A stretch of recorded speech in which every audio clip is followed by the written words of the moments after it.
Well, welcome to Questioning Christianity. I'm Dan Patterson, and today I'm going to be discussing the future of atheism.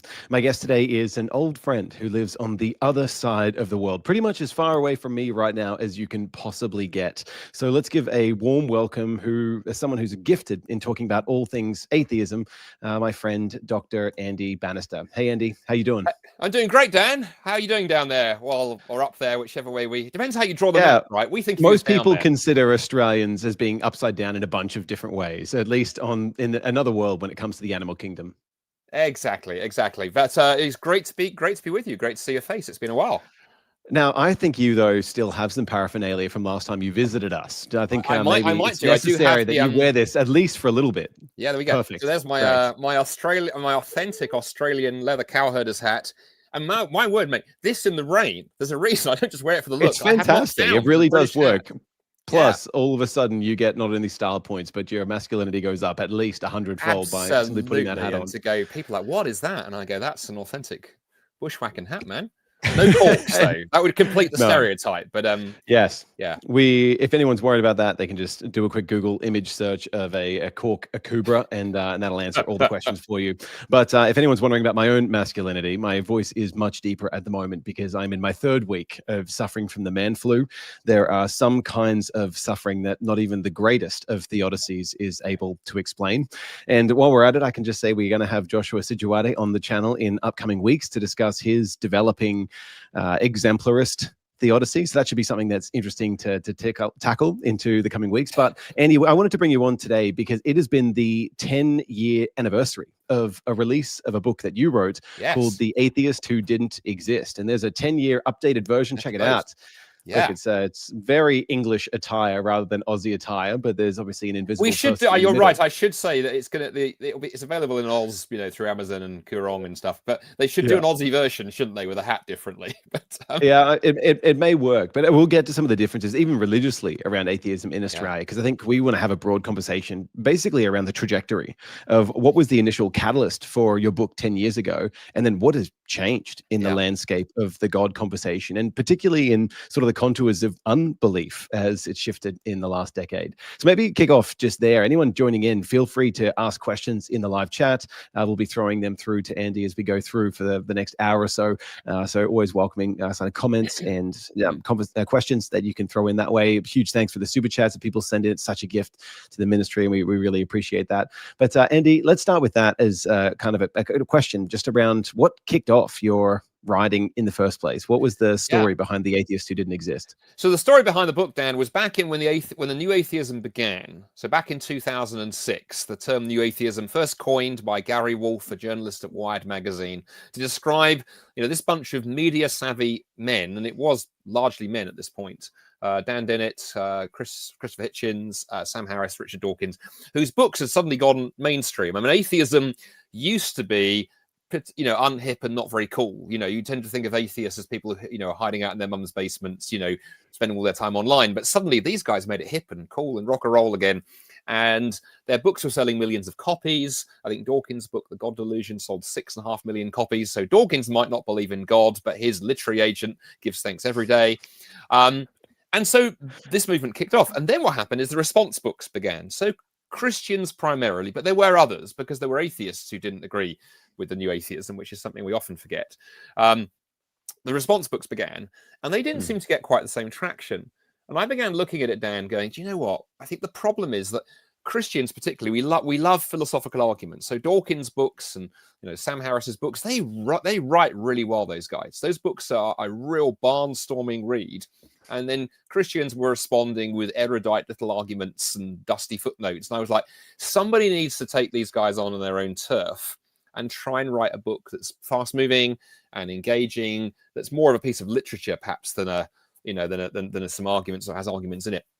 And as I sat down and thought about it, I thought, well, I have sort of slightly made a career out of trying to be funny as a Christian speaker. I'm unusual as a Christian philosopher in two ways, really. My PhD was in Islamic studies, not biblical studies. And then secondly, I learned to speak doing stand-up comedy and magic, in my late teens, early 20s. So I thought I can be funny sometimes. So I thought I'll have a go. Children may protest that claim. If my kids were here, mate, they'd be at the door going, No, you're so not. But it's amazing what bribery does, actually. I'd be like, kids, Yeah. your allowance, it could go up, it could go down. Choose wisely.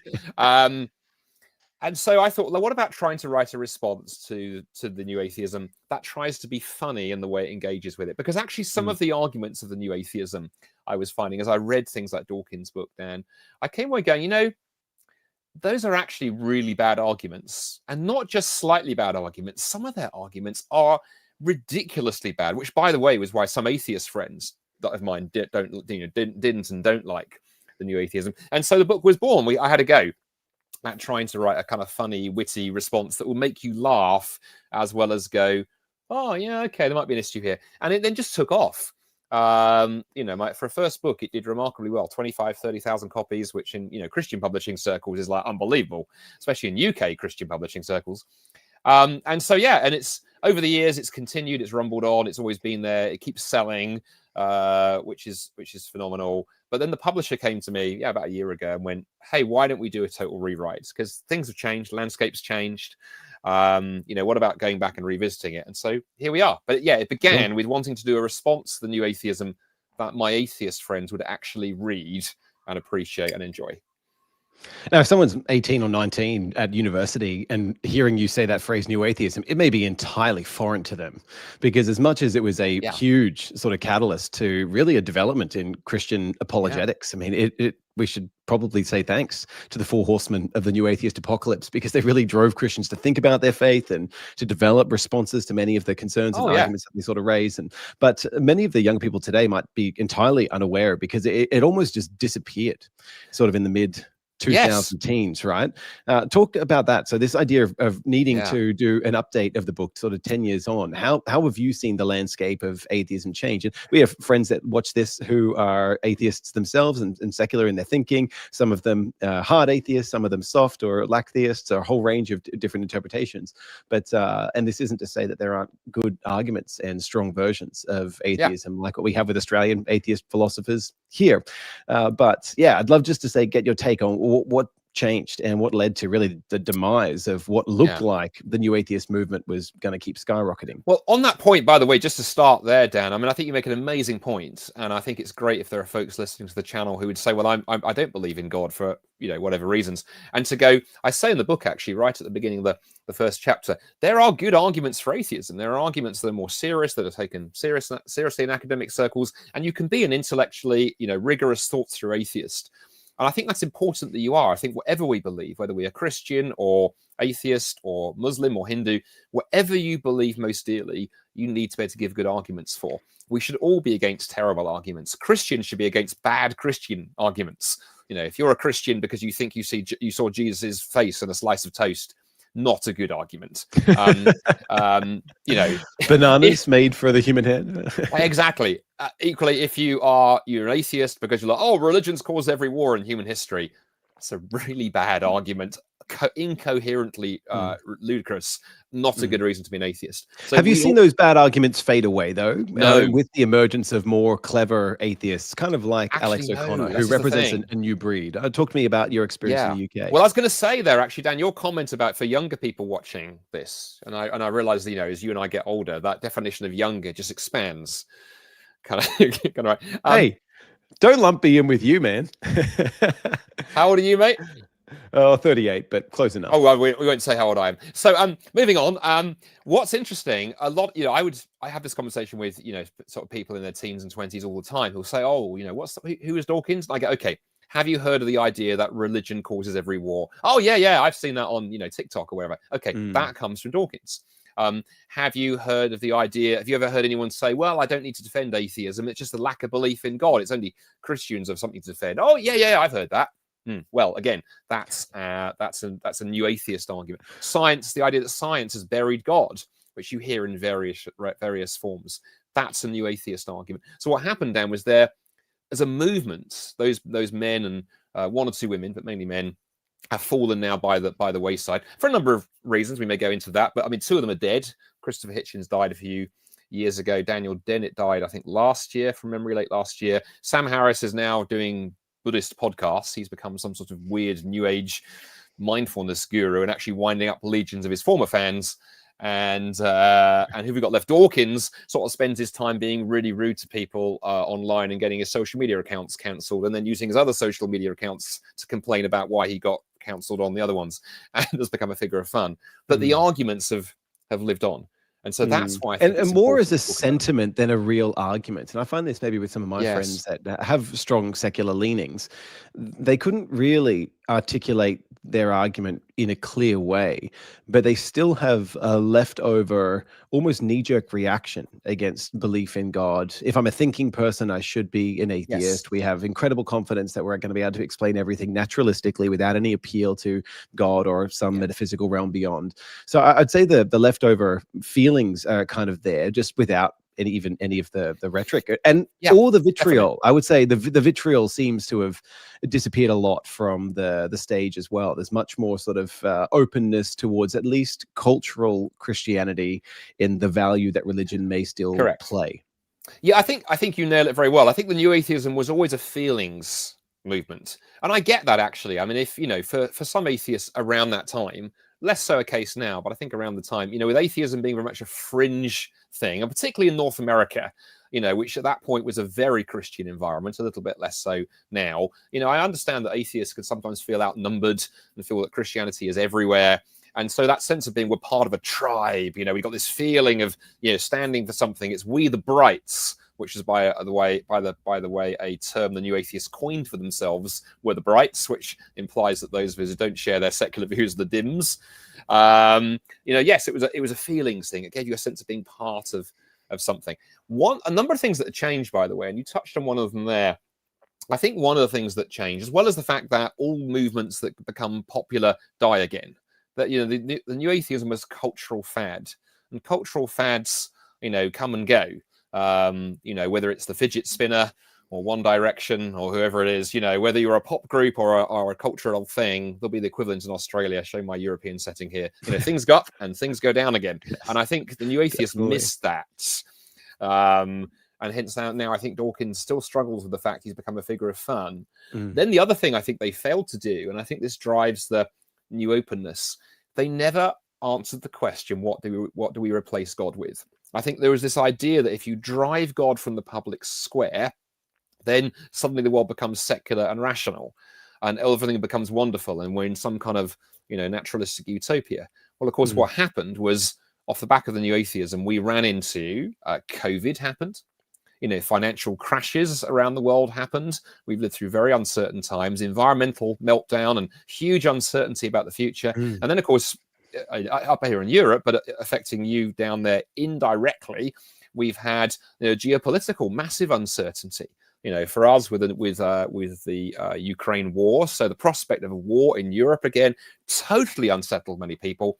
And then down in your end of things, China, and the whole question of when is China going to go for Taiwan, and all the uncertainty around that. So I think young people I meet are looking at the world going, it's not certain anymore. Google put a thing out recently saying one of the most commonly searched for questions on Google this year has been, is everything going to be okay? And I think so. New atheism never addressed the question. You don't need God. There was that famous bus advertisement that it was certainly in Sydney. I don't know if it made it down to Melbourne and Brisbane and elsewhere. Yeah, certainly in London. We had it in London and we had it in Canada, and it exported, on the side of buses, there was that famous atheist ad. There's probably no God. Now stop worrying and enjoy your life.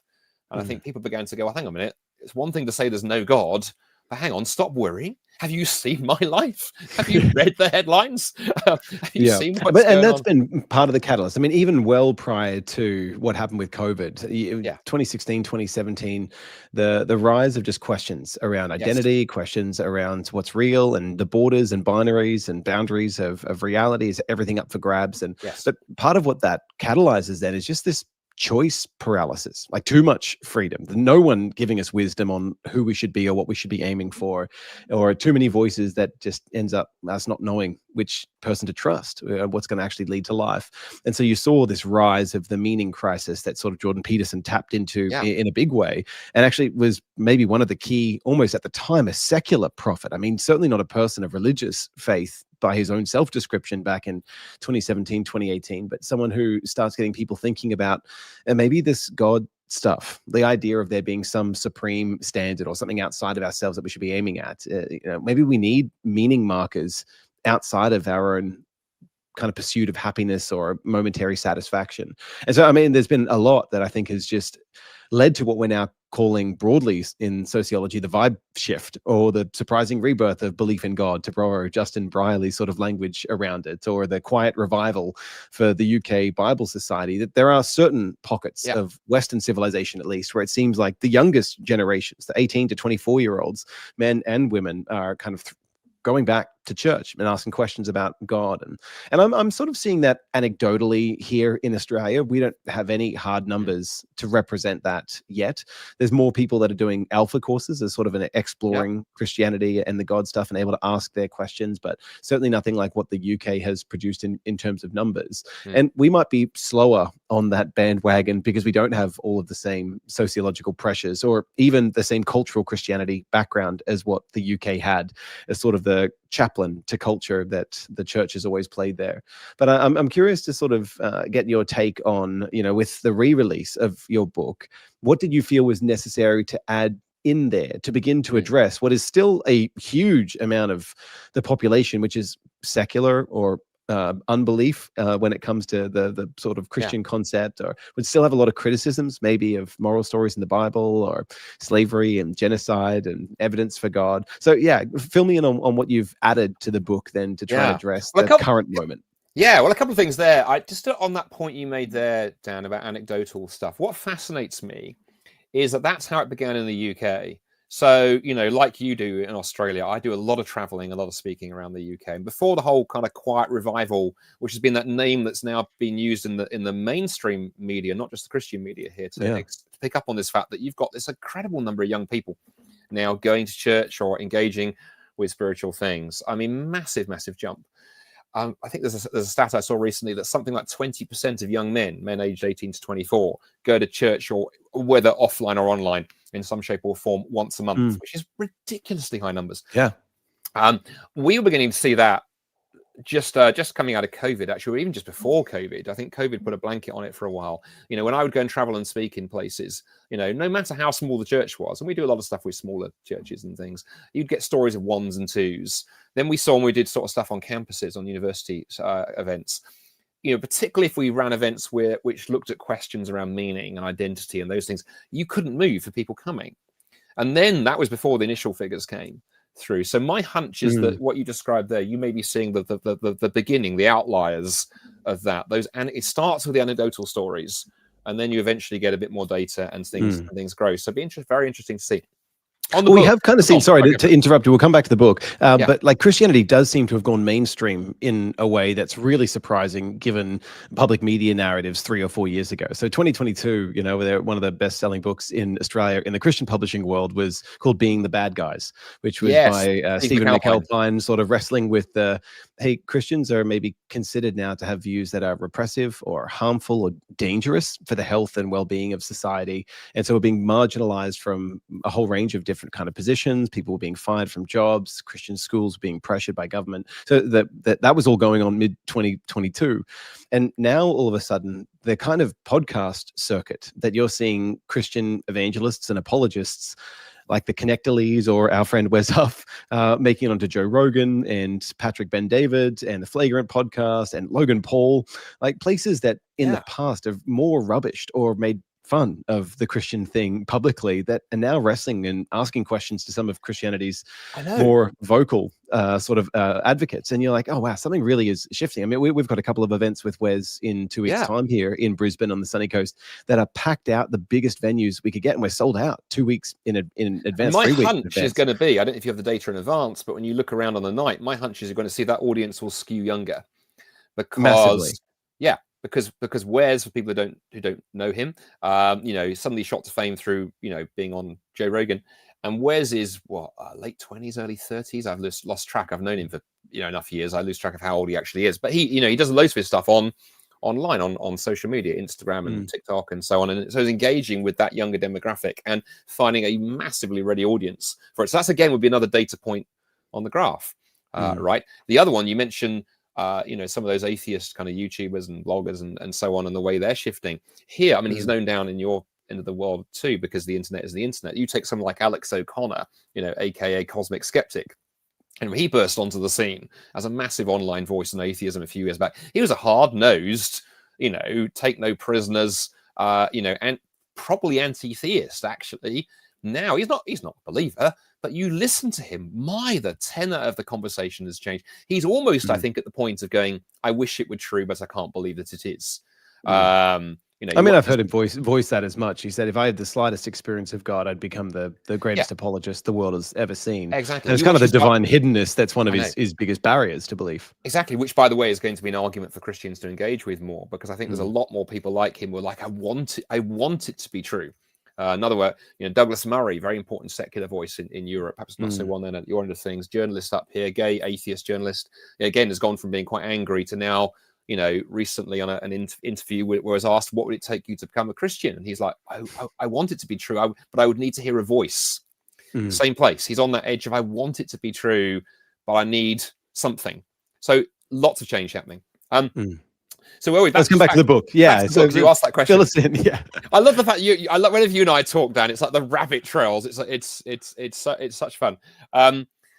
So I think a couple of things I was trying to do in the book that's important. You mentioned some of the the critiques of Christianity. One thing early on in the book, I decided this is not where I'm going to try and go into those arguments. I'm not going to try. There are great books out there that will deal with some of the difficult passages in the Bible or some of the historical questions. I actually wanted to turn the table slightly and write a book that goes, okay, let's look at some of the claims of particularly that new atheist flavor, or atheism that's been influenced, even though it may not know it, by the new atheist arguments. Because I totally appreciate, and I would stand by the claim that Christians need to give a reason for what we believe. We need to engage with those who have questions, take every question seriously. You're questioning Christianity, what you call your organization. I love it.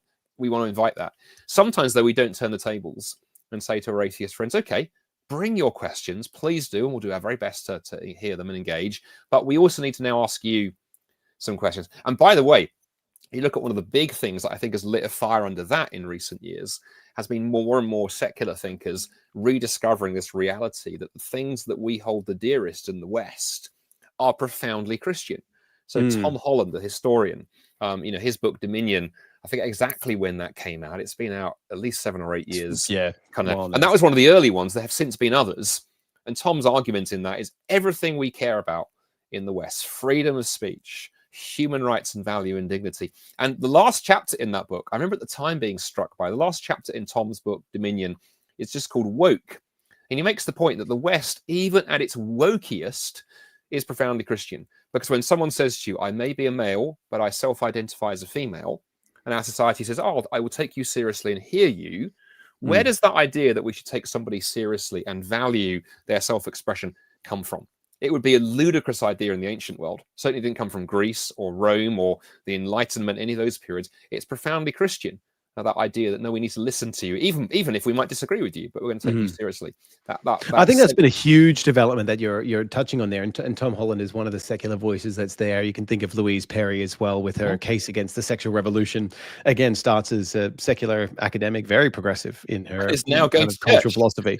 But it was her research into the impact of the sexual ethics born out of the revolution that said, wait a second, I'm not sure this is good for us.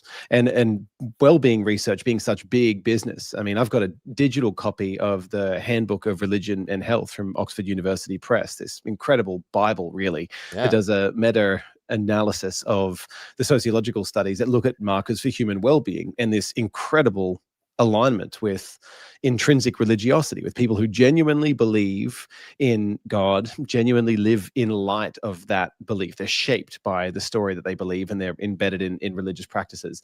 How that seems to, on every single human metric for well-being, end up going better on average for religious people. And I just think this does not make Christianity true. I don't even think it's been formed into an argument for Christianity. I think it would be very hard to do so. It's almost like an argument from wisdom or something.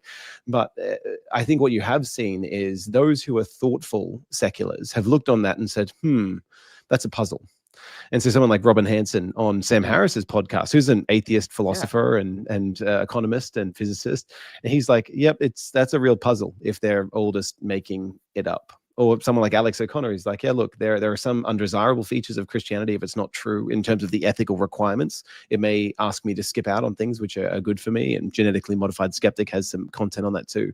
But as a whole, religion seems to not be what was the title or subtitle of Christopher Hitchens' book, that how religion poisons everything. Well, no, certain religious ideas, certainly Christian religious ideas, seem to have the opposite effect individually and socially. And so I think that's led to maybe a humbling of the rhetoric and a toning down of the rhetoric, where now we're having maybe better conversations around, well, what are the real things that hold you back from belief in God, not just the bluster.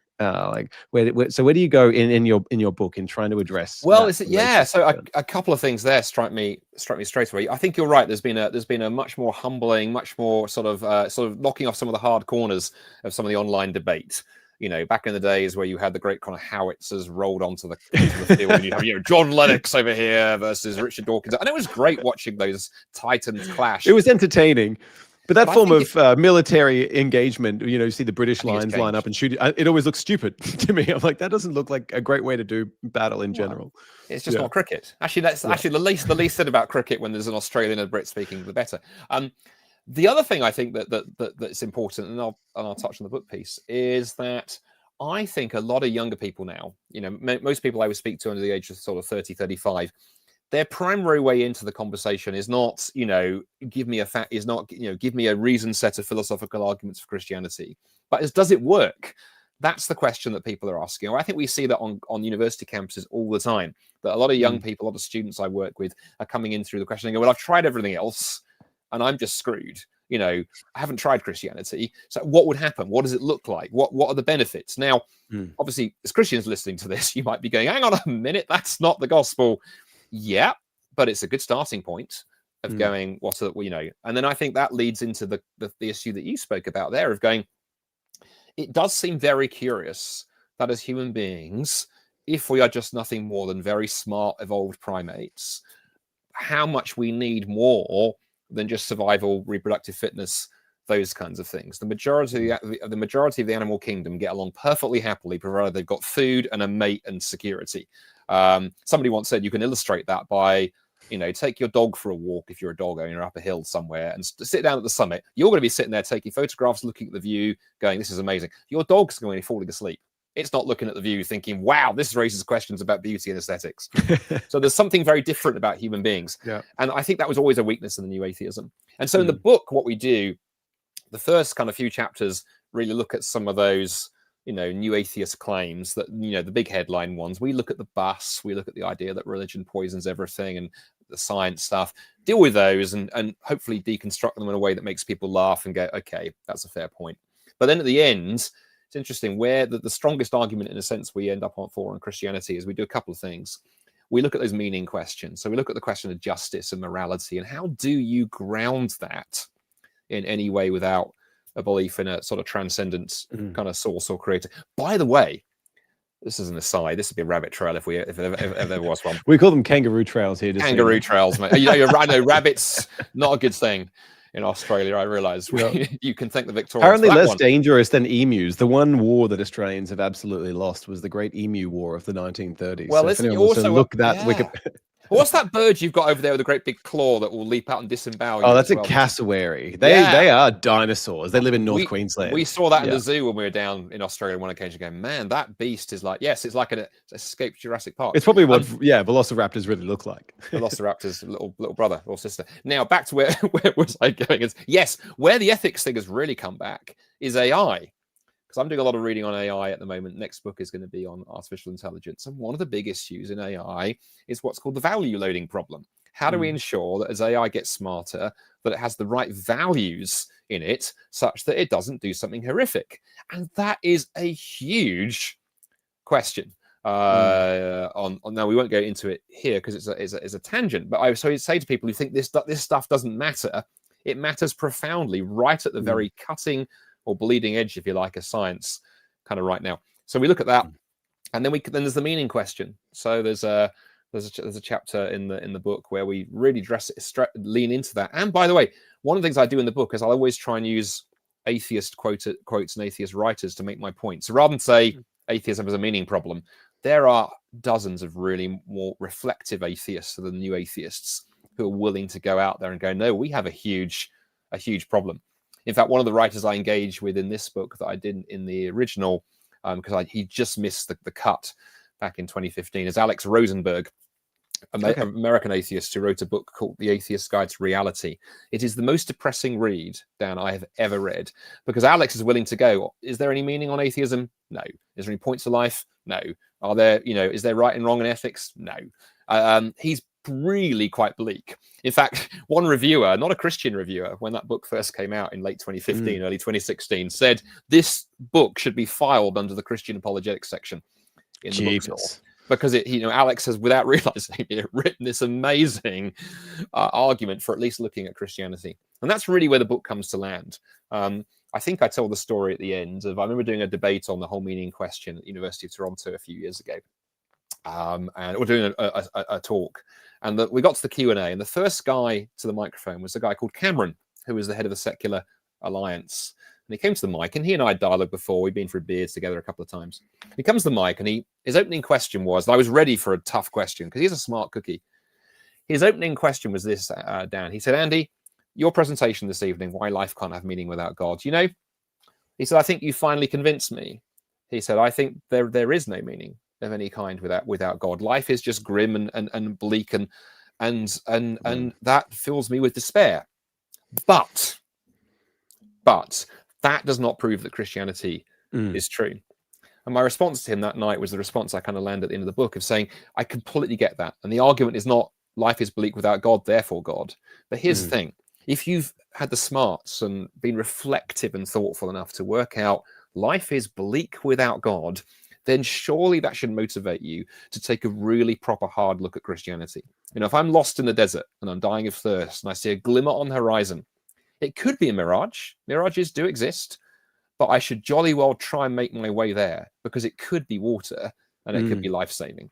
And so I like that. And I think we're in a situation maybe in Australia where I don't see we've had that same revolution or a quick rise of numbers of people going to church or young people. I think there's, like I said, anecdotal evidence of just a gentle openness that is increasing, and the ones and twos are coming along and checking things out. People that have grown up in entirely kind of secular homes. But most people in Australia wouldn't be at all the aggressive atheist, the anti-theist kind of types of the new atheism, nor would they even be thoughtful, reflective atheists in that they've got everything worked out. That may be a couple of my good mates, but the majority would be very apathetic towards the God stuff. And I think that's almost like a baseline. We don't really care about religious questions or all this. That's the Aussie way, though, isn't it? You just kind of get on with life and to go, She'll be right, mate. Totally. Right. Yeah. You're right in the UK, and we've got she'll be right, mate. That's our follow-up. But I'm curious. Imagine someone like that was watching right now, and they have noticed a shift. They're all right, the guys that I used to really appreciate. I watched Alex when he was 17, creating videos debunking the Kalam cosmological argument. And now that he's 10 years on, and he's like, actually, there's more to that than I thought. And you know what? There are some good arguments for God, including the sheer number of arguments for God, and that everything in reality can be turned into an argument. But that doesn't move the needle enough for me to believe. Imagine there's someone who's more influenced by that style of things, and they're just asking, all right, so you're talking about people exploring Christianity, exploring God. What should I do? Because I'm not convinced. Maybe I've looked into the evidence a fair bit. What would be your go-to for either people that are completely apathetic or just still unconvinced? Well, it's interesting. At the risk of engaging in a shameless plug for another book, so the book I wrote last year before we did the update on this one, we've seen take off amazingly. Actually, it was a book I co-wrote with 9 other people, called "Have You Ever Wondered?" And in that book, we just take 28 questions. Have you ever wondered why justice matters? Have you ever wondered why beauty moves us? Have you ever wondered why we love a good movie? And we just gently show that all of those questions are interesting because they all suggest there's a slightly bigger story going on.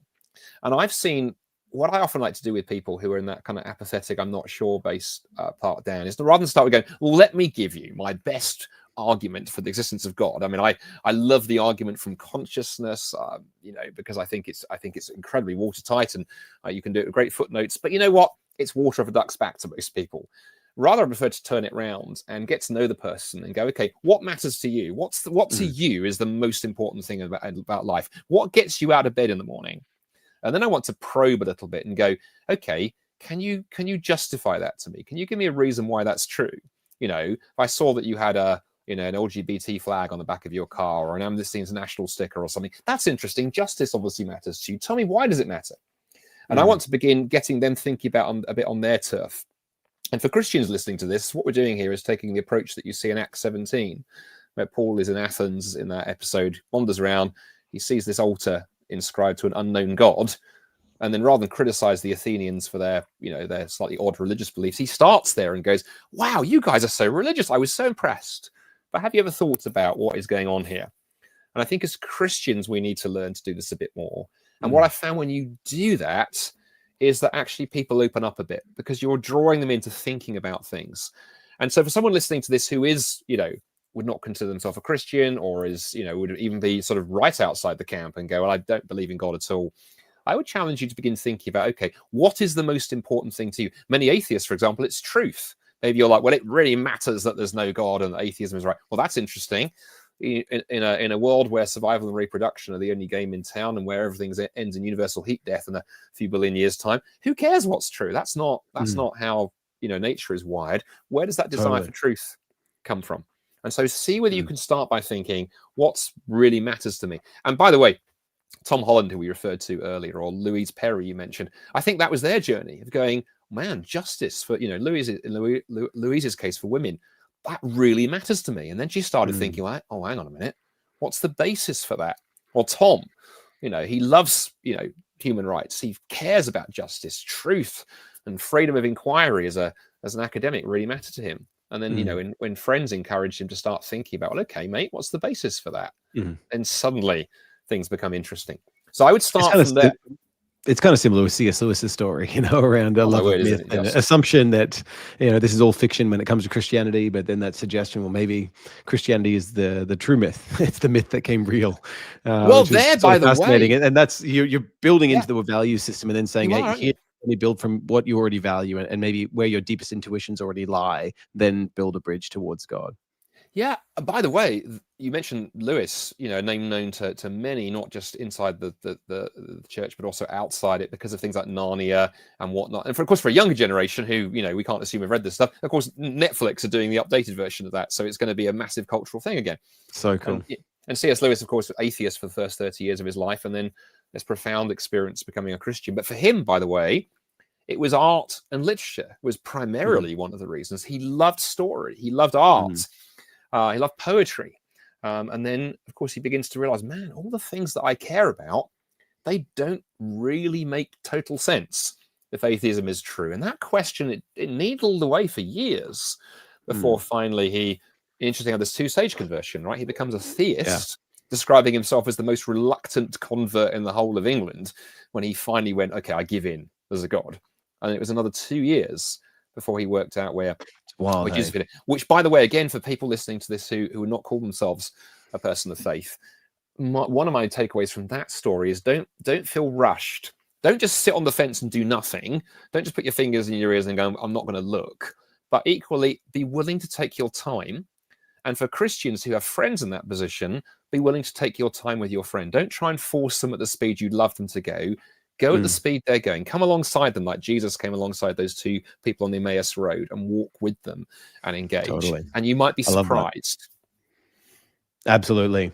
Well, we spoke a bit before about the need to discuss divine hiddenness. I think you're exactly right. I'm bumping into this a lot more, just thanks to JR, who's mentioned, such an important subject to be discussing. I've got a video responding to Alex O'Connor on that on the channel. But I wanted to throw this comment your way as sort of a question. Atheists is not religion. We are not promising any afterlife. Now, we won't go after the grammar in this comment, but this is a pretty common kind of claim that you'll see from a lot of atheists, and obviously some that are engaging here around, well, look, atheism, it's not a belief system. So stop talking about it. There's sort of some coherent thing that does anything. It's some will say lacktheism, it's just a lack of belief in God, or it's simply a theist. I'm simply do not have the belief that you do in terms of God. I'm not convinced that God exists. But parse that out a little bit as maybe a response.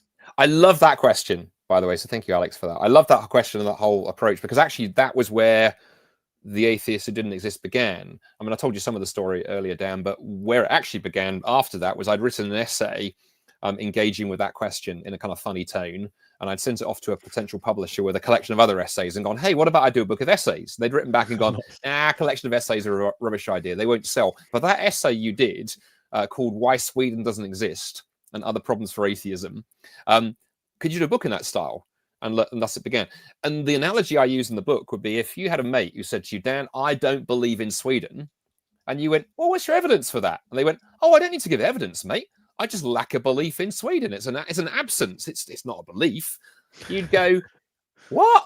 No, hang on, there's something wrong there. And then, of course, you find Christopher Hitchens famously said, our belief is not a belief, which I thought was another very strange contortion. So if we start with the idea that atheism is at the very least a belief, because if it's just the absence of belief, you get all kinds of strange curiosities. You know, my cat... A rock is an atheist, yeah. Yeah, my cat lacks a belief in God. She probably thinks she is God, but that's another thing. Yeah.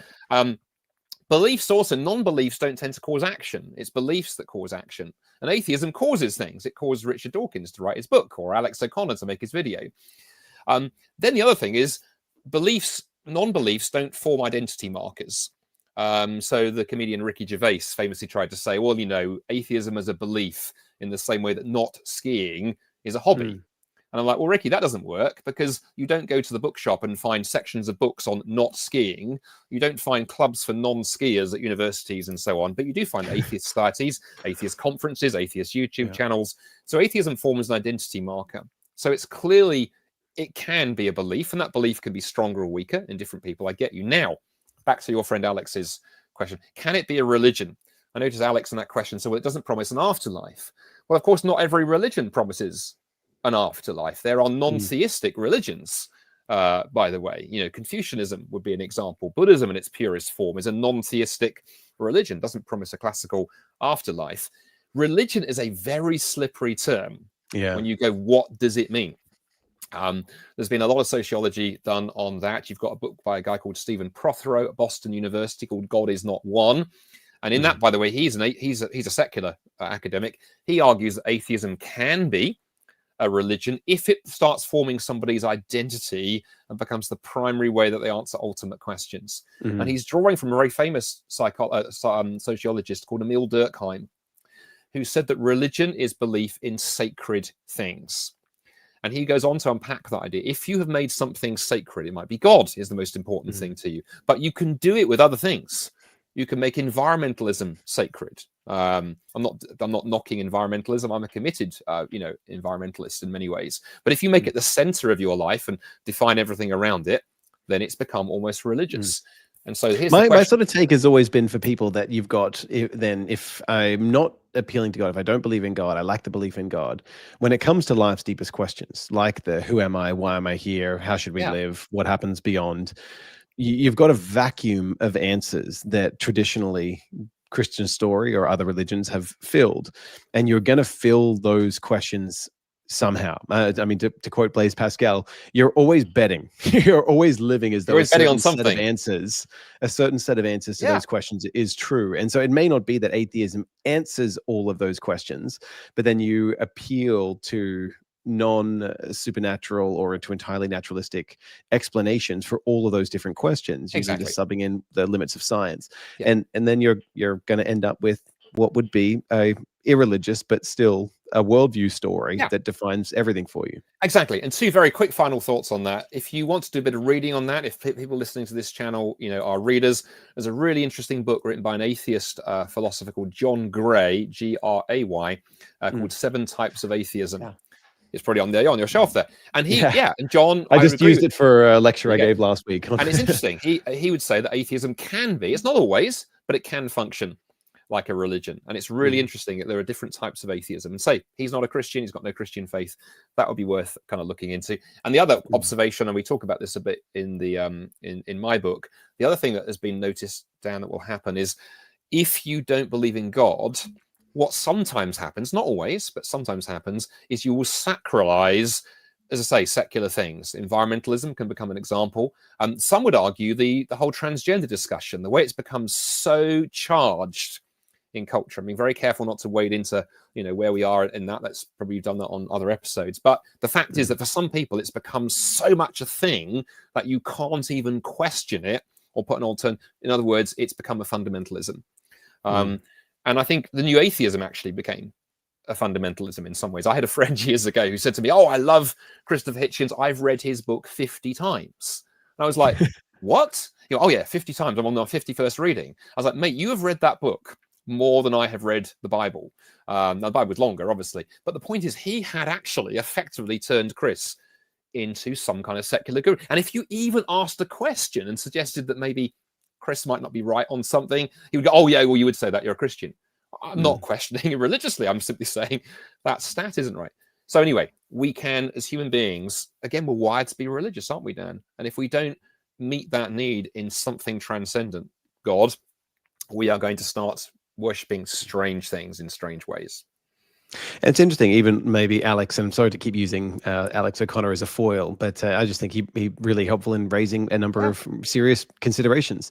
And one of them would be, look, I don't want the culture to become atheistic, because I do think that's going to fuel the meaning crisis. It takes certain sociological factors to escape maybe some of the net effects that can lead to depression, to anxiety, to despair, to questioning of what are your ethical moral boundaries in ways that could be harmful towards others. But he would say, but what do you want me to do with that? I'm looking at this data that says, okay, well, it seems like Christianity specifically is transformational for the soul of our civilization. It seems like if you follow the wisdom laid out in scripture, generally speaking, on average, things will go better for you. But what do you expect me to do? Like, I've tried, I've investigated the evidence, I've looked at the arguments, I've spent time in Christian communities. I haven't felt God, and to the best of my ability to psychoanalyze myself, digging through the deep waters of the heart that Proverbs describes, I just remain unpersuaded. I don't think I've got any deep resistance. What would you suggest I do in that situation? Yeah, just on, I mean, it's a great question, isn't it? I mean, just to reinforce the weight of that question is to going, I think one of the reasons that we see such turmoil in Western societies right now, you know, we've got sort of British flags popping up on every lamppost here because English people are rediscovering sort of bizarre forms of patriotism, some of them good, some of them not so good, because people are like, I need an identity. You had that big march in Australia kind of recently, and to go, it's easy to analyze that just through a political lens. I think people are really uncertain. We're living in very, very uncertain times. So I think we're going to see far more of this. And I think Alex is right. Societies do construct themselves very, very differently based on their fundamental beliefs. You know, we've had a few explicitly atheistic societies in the past. That hasn't always ended well. Muslim societies, you know, if you look at human rights, you know, sort of data to go, there are many parts of the world where you would probably not want to be a sexual or religious minority. Most of those are Muslim countries, and that's for a reason. So yeah, there's something precious about what we've got here. The West, for all of its flaws, and boy, it has flaws. You know, so what do I do now with that? Do I just carry on regardless? You know, a bit like Wile E. Coyote in one of those sort of Roadrunner cartoons where you run off the cliff and don't look down. I would say just one thought with Alex. I have every sympathy for someone who doesn't feel things. You know, I am wired to be more of a head person than a heart person. I rarely get the warm fuzzies, you know, in church on a Sunday morning. I often wish I would, but I do sometimes, very rarely. I think there is something in going, do you know what? I am almost convinced this is true, but I'm not quite sure. But I'm going to act accordingly, of going, you know, if the difference made here is so profound, what does it look like if I start by going, okay, I'm going to take some little steps in seeing what it looks like if I start following the wisdom of Jesus, you know, even praying an utterly skeptic's prayer and going, Jesus, I don't know if this is all real, but I'm going to take some steps and see what it looks like. One of my heroes did that. One of my heroes is a guy called John Newton. So John Newton was not so well known now, but very famous in another generation. He wrote one of the most famous Christian hymns ever written, Amazing Grace, which even many people who are not Christians know that hymn because it's often sung in all kinds of, you know, secular settings too. And I think it's the most recorded Christian hymn in history. Yeah.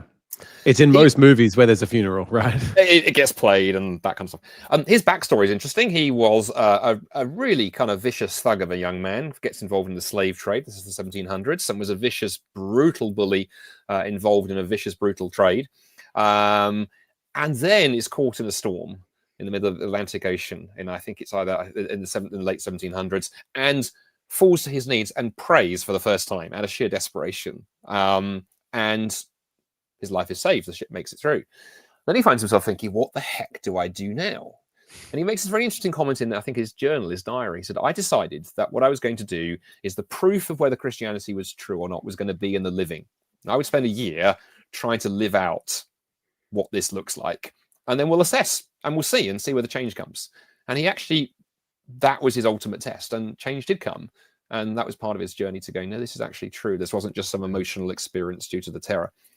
So I do wonder if we don't talk enough in Christian circles actually about going, it's okay to be a very wobbling doubter on the outside. Jesus had this concentric circle, if you read the Gospels. It is in a 12, and you go further and further out, and you've had hangers-on. Jesus has space for hangers-on. And I think I would encourage someone like Alex to be, what does it look like to be a hanger-on? Go to church occasionally. Dawkins, of all people, goes to church occasionally. And at the same time, don't become a cynic and just, talk yourself out of it. But equally, don't go leaping into the deep end straight away. Find good Christian friends who welcome you. And I know Alex has them, because one of my really good friends in Oxford is friends with Alex. I shall name no names on this show. And so you can walk through those spaces. Now, yes, it may end in disappointment. I don't think it will, because I think it's real. But I don't think you've done any harm intellectually. I don't think you've done any harm existentially. I think you've done your very best to go, I'm actually going to now see what this looks like when I put it to the test. To use a sporting analogy, we're a rock climbing family. You can think a lot about rock climbing, reading books or watching movies. You can draw your conclusions about ways to do things and whatnot, and whether it's worth the time. Ultimately, until you actually get on a wall and start trying some stuff out, you're not really going to figure out whether this is for you and whether that technique you just read a paragraph on in that book actually does work when you're halfway up a cliff face. You've got to try things. And I think the Christian faith has that praxis component as well. Christians need to learn this too sometimes. We can be just head people and not just action people. So that's where I'd sort of suggest, give it a go, try it out, and pray falteringly as you do so. And as I say, do that with Christian friends who you trust walking alongside at the time. It's been interesting, maybe seeing in response, as people are then genuinely wrestling with the Bible's story and exploring, is this something that I feel draws me towards God, or it's raising new questions and maybe barriers or doubts to belief? Maybe some of the key things that have been coming up is just the sort of religious traditions around slavery within the Bible, or around maybe some of the religious violence in the Old Testament and the Canaanite conquest. And how have you seen the questions that people are asking on university campuses change from the early 2010s to where we are now? I think we see a couple of things going on. First is, I think you see those questions bubbling up when people have actually begun to engage and read the Bible, and questions emerge. Sometimes those are more challenging ones. Sometimes they're really obvious, easier ones, but just they come from that sense of it being new. So the family who live next door to us, where we live in the UK, not a church-going family, single mum and her 2 kids. Well, the 17-year-old daughter has been coming to church with us for the past 3 to 4 months, which is amazing. Has never read the Bible before, which I find amazing that she's gone through the British school system and not even read it like as literature.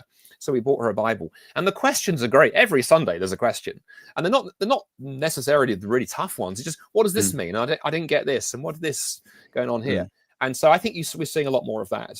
And I think as Christians, there's going to be a need to be willing to engage those questions, but don't assume that the person asking them is a hostile, angry new atheist. If someone opens up the book of Judges, or the book of Joshua, there is some pretty fruity stuff in there. So be willing to go, that's a good question. And I always, by the way, like to let's begin by going, that's a really good question. Let's take a look and think about it. The other thing Sorry, you go. No, you go. No. I'm so British, thing. No, you go. The other thing, I love always saying other thing, because you get more of a word in edgeways.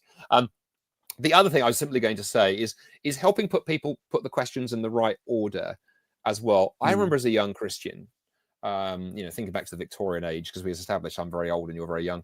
A piece of advice that was given to me years ago that has served me so well for kind of 30 odd years has been, when questions come, try and get them categorized in your brain. There are questions that are showstoppers, and there are questions that I really could do with an answer to that. And it's a good question, but it's not a showstopper.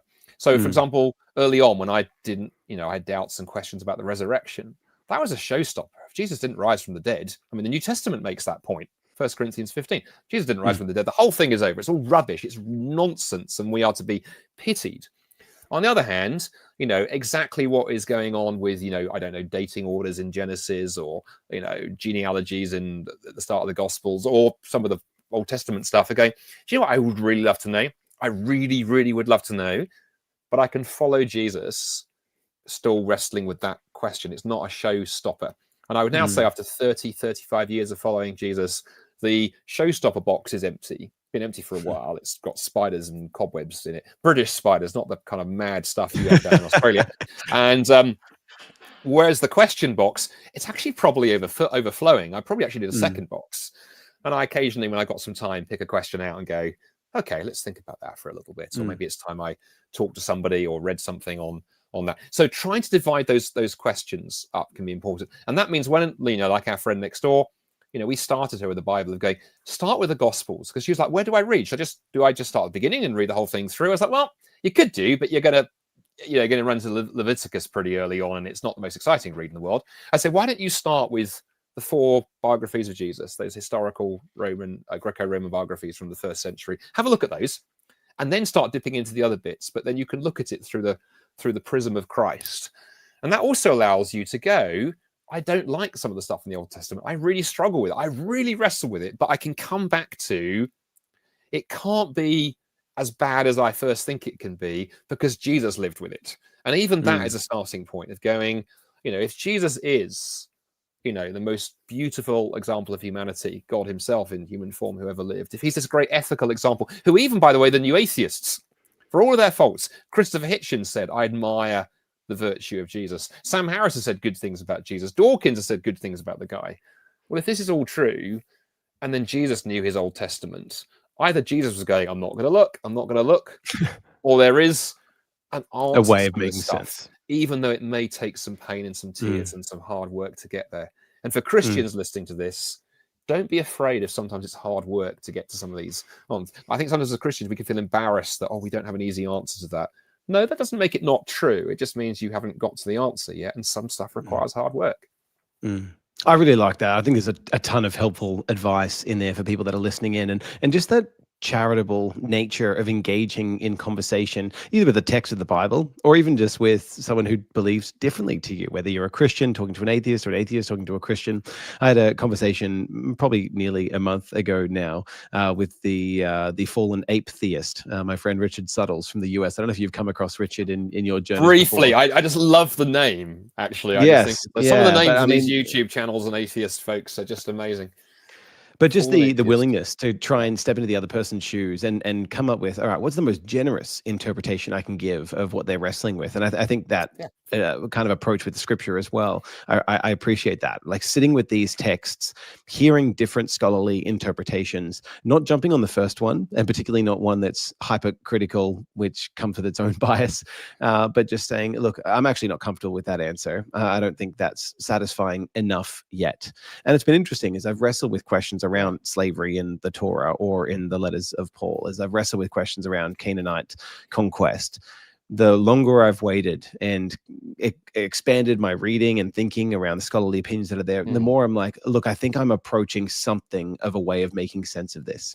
And usually it's something like, from Genesis 1 and 2 to Revelation 21 and 22, those are the parts of scripture where God's will is done on earth as in heaven, the bookends, so to speak. And then from Genesis 3 to Revelation 20, you've got a very different picture where you've got agents of various kinds, angels and humans, doing things which are distorting and God's good design, and things are playing out not as God's good design would have intended.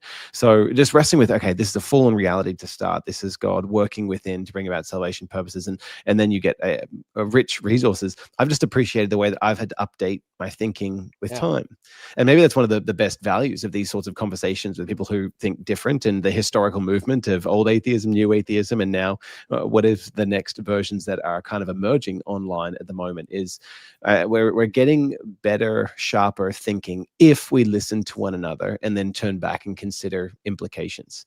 And so I've said publicly to people like Paul Ogia, who's critiqued some of my videos, or people like Alex, like I'm just thankful for them because they help me think more clearly about some of the issues that maybe I had blind spots on in the past. Sometimes the critiques are ridiculous and unwarranted. Other times they're bang on the money and there's something to be heard. And so, what would you say then is your predictions as we kind of close things out around the future of atheism? Where are things heading as the tides of faith, so to speak, some are saying, are now starting to come back in? What do you think that's going to result in? Yeah, I think the tides of faith are coming back in. There was that famous poem from Matthew Arnold in the 1800s about the slow roar of the withdrawing of the sea of faith. And I think, of course, to sum up where we talked earlier, I think what then happened is the sands were exposed, and along came the new atheists going, well, hey, there's a lot of sand here. Let's build an amazing fairy tale castle on the sand. And actually, Jesus had a thing to say about what happens when you build things on sand. And I think the cracks have shown, and now the water is coming back in. And I think what's going to happen is my prediction, and predictions are very dangerous, right? Because someone can record us saying this, Dan, and then play it in 10 years' time and go, you said what? Mike Winger might expose you as a false prophet. Exactly. I think we're going to continue to see atheism, at least in its hard, sort of versions, continue to decline because it just isn't answering the questions. And I think the age that we're going into of increasing uncertainty, the questions are getting bigger. We touched on AI a moment or two ago to go, the changes that things like those are bringing in. I think people are looking for better answers. And I don't think atheism is going to provide those. So we're seeing atheism shrinking. Globally, the statistics pick that up. I think we're going to continue to see that. I think migration, by the way, all the talk we've said about, all the talk going on in our cultures about migration right now, migration is changing the religious makeup of Australia and Europe and so on. Most of the migrants coming into the UK have a faith, either Muslim or Christian, and that's going to change things. So I think we're going to see that landscape change. That doesn't mean we're necessarily going to see the whole world become Christian again. I'm not sure it ever was. No, I think we're going to see a much greater diversity of religious ideas kind of out there. We live in an age where anybody can find somebody to support their view. And if you spend half an hour on TikTok, you'll find 900 different religious viewpoints. So I think that kind of melting pot, smorgasbord of ideas is going to be going on. But in some ways, as Christians, that should encourage us because we're back in the first century. Because the first Christians took the message of Jesus out into a world with 1,001 belief systems. No one had even heard of the gospel. They weren't just like second generation unchurched. They were like not even churched. They were minus something or other.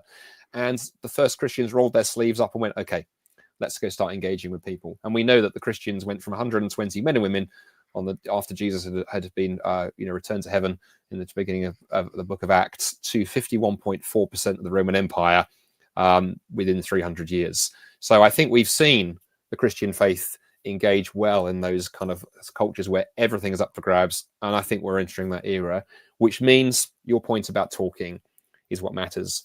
So for, if you're a Christian or a non-Christian or an atheist, however you define listening to this, make sure you have friends in your circle who think differently to you. If you're a Christian, don't just shut the church doors and hang out at a holy huddle. Get to know people, use your hobbies as a starting point. Join a sports club, do something. And if you're an atheist listening to this, go and hang out with some crazy Christian. Turn up at the back of church one Sunday and then raise your hand and go, I've got questions. The pastor will love you. You can say I sent you.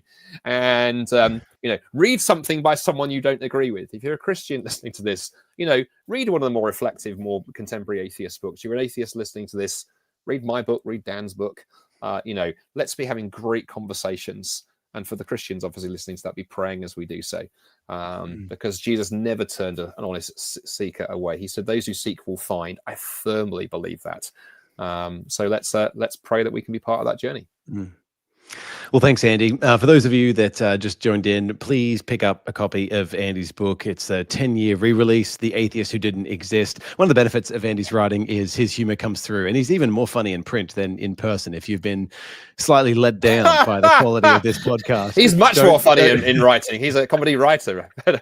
I can't intentionally be funny. The only thing is I get 1 out of 100 off the cuff and ends up being genuinely funny. But it's the benefit of going and picking up that book. And, humor is one of the ways that, as Lewis said, you can kind of steal past the watchful dragons. Sometimes there's this grid that's there filtering through all of the heavy, heady conversation in the belief God space.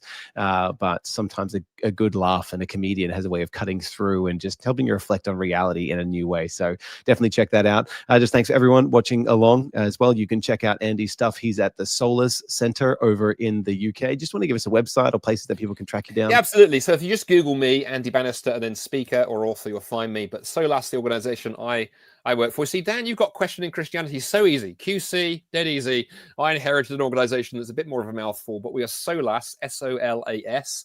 That's the Gaelic Scots word for light, hyphen CPC, Centre for Public Christianity.org.